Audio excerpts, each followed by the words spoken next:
क्या आपने कभी ऐसा महसूस किया है कि जैसे दुनिया आपके ऊपर आ गई हो? जैसे आप दौड़ तो रहे हैं पर जगह की जगह सिर्फ थकान बढ़ रही हो। आप सुबह उठते हैं और बिस्तर से उठने का मन नहीं करता, क्योंकि आप जानते हैं ये दिन भी कल जैसा ही होगा। नौकरी नहीं मिल रही, परिवार के सामने हाथ फैलाने में शर्म आती है, दोस्तों की सफलता देखकर दिल में जलन नहीं बल्कि दर्द होता है। और सबसे बड़ा दर्द, वो आवाज जो रात को सोते समय कहती है, तुमसे कुछ नहीं होगा। ये कहानी है विशाल की, एक साधारण लड़के की जो बिल्कुल आपकी तरह था, जो हार मानने वाला था। लेकिन फिर एक रात उसके हाथ लगी एक किताब ने उसकी जिंदगी की दिशा बदल दी। उस किताब का नाम था awaken the giant with in. चलिए आज मैं आपको वही कहानी सुनाता हूँ। विशाल एक छोटे से कस्बे में रहता था। बीकॉम पास कर चुका था, पर न तो कोई बड़ी स्किल थी न कोई नेटवर्किंग। हर दिन वो सोचता, क्या करूं? उसके दिमाग में एक ही चीज चलती थी, पैसा कैसे कमाऊं? पर जैसे ही वो कुछ करने जाता, मन में डर आ जाता। एक बार उसने ऑनलाइन काम सीखने की सोची, लेकिन 3 दिन बाद ही उसने सोचा, अरे लाखों लोग ये कर रहे हैं, मैं अकेला क्या कर लूंगा? दोस्तों, क्या आप भी ऐसा सोचते हैं? कोई काम शुरू करने से पहले ही नकारात्मक नतीजे सोच लेते हैं। विशाल के साथ भी यही हो रहा था।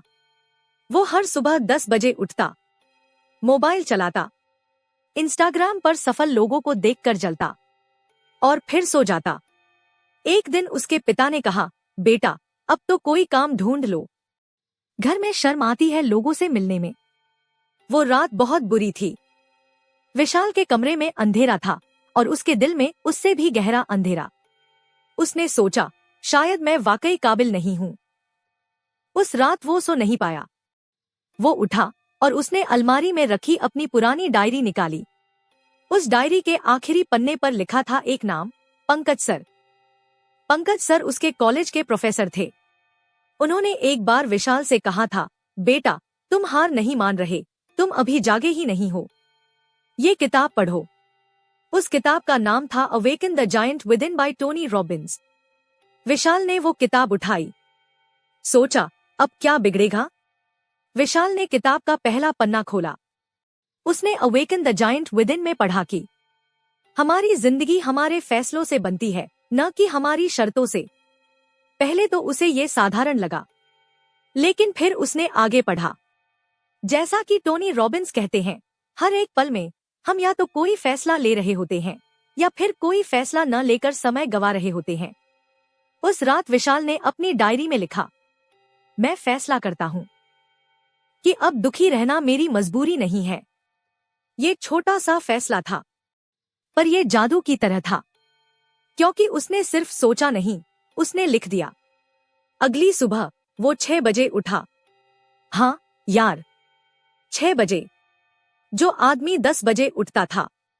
उसने सोचा, चलो कुछ तो बदलाव करते हैं।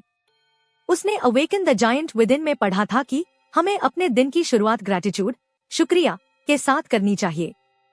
विशाल ने सोचा, शुक्रिया मेरे पास है ही क्या? फिर उसने कोशिश की।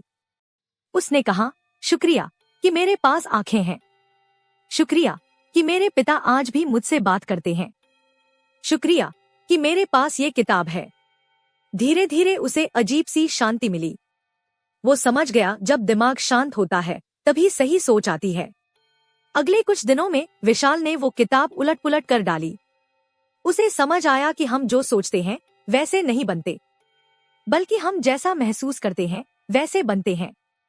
एक दिन उसकी माँ ने उससे कहा, तुम्हारा दोस्त अमित चला गया विदेश, तुम क्या कर रहे हो? सामान्यतः विशाल गुस्सा हो जाता, पर उस दिन उसने गहरी सांस ली। उसे याद आया awaken the giant with in की एक लाइन, हमारी भावनाएं हमारी दुश्मन नहीं, सिर्फ संकेत है। उसने सोचा, माँ परेशान है, वो मुझसे प्यार करती है, मुझे गुस्सा नहीं करना चाहिए। उसने माँ से कहा, माँ बस थोड़ा समय दो। पर असली टेस्ट आगे था। विशाल ने एक ऑनलाइन कोर्स ज्वाइन किया डिजिटल मार्केटिंग का। पहले दिन सब ठीक लगा, दूसरे दिन भी। तीसरे दिन मन ने कहा, ये तो बहुत लंबा है। मन के कहने पर वो सो गया। अगले दिन उठा तो बहुत गिल्ट हुआ। उसने फिर से किताब खोली। इस बार उसने पढ़ा, quality of your questions determines quality of your life. Tony Robbins कहते हैं, बुरे सवाल पूछोगे, बुरे जवाब मिलेंगे। मैं क्यों फेल हूं?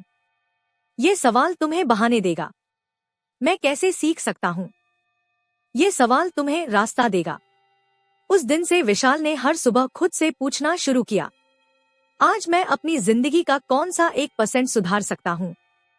बहुत छोटा सवाल है ना? लेकिन इसने उसकी दुनिया बदल दी। अब विशाल 1 महीने से सीख रहा था, पर उसे कोई क्लाइंट नहीं मिल रहा था।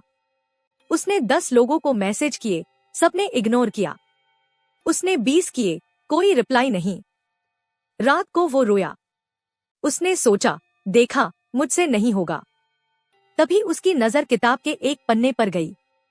एक शाम को उसने अवेकन द जायंट विदिन में पढ़ा कि जो तुमने आज तक सोचा था वो सब तुमने देखा है।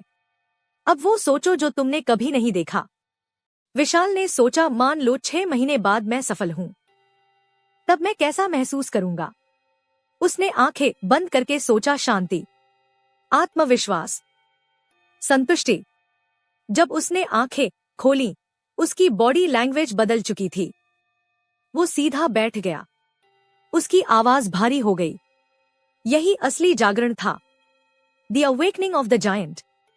अब विशाल पागलों की तरह काम करने लगा, पर इस बार दबाव से नहीं, बल्कि जुनून से। उसने एक छोटा सा ग्रुप बनाया। उसने मुफ्त में 5 लोगों को सिखाना शुरू किया।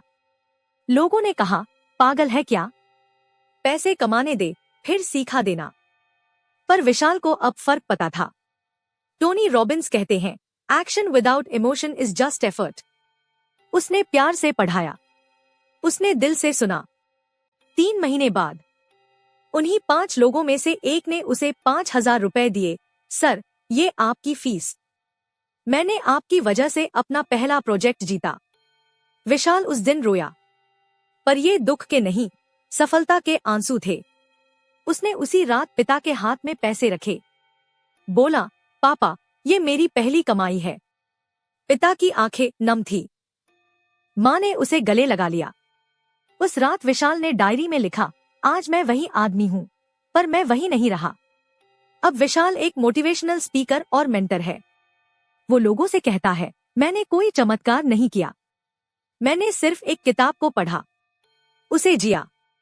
उस किताब का नाम है अवेकन द जायंट विदिन। तो चलिए, इस कहानी से हम 5 जबरदस्त सीख लेते हैं। पहली सीख, तुम्हारा दर्द तुम्हारा उपहार है। अगर तुम दुखी हो तो समझो बदलाव का समय आ गया है। दर्द तुम्हें जगाता है। जब तक दर्द नहीं होगा, तुम वहीं के वहीं रहोगे।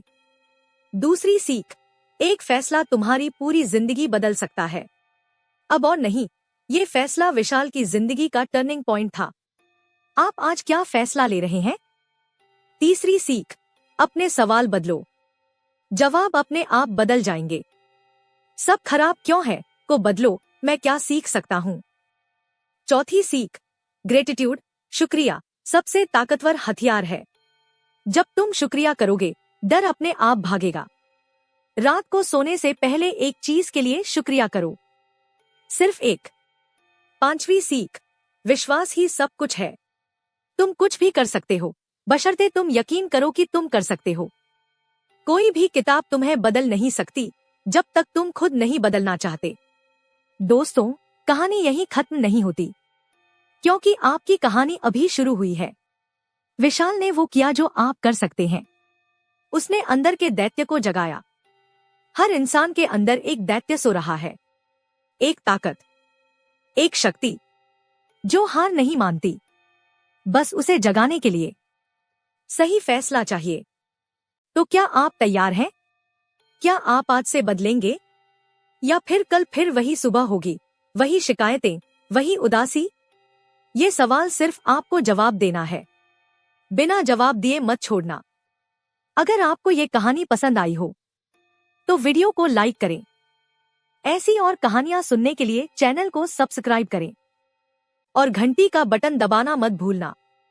क्योंकि ये सिर्फ एक कहानी नहीं थी, ये आपके लिए एक न्योता था अपने अंदर के दैत्य को जगाने का।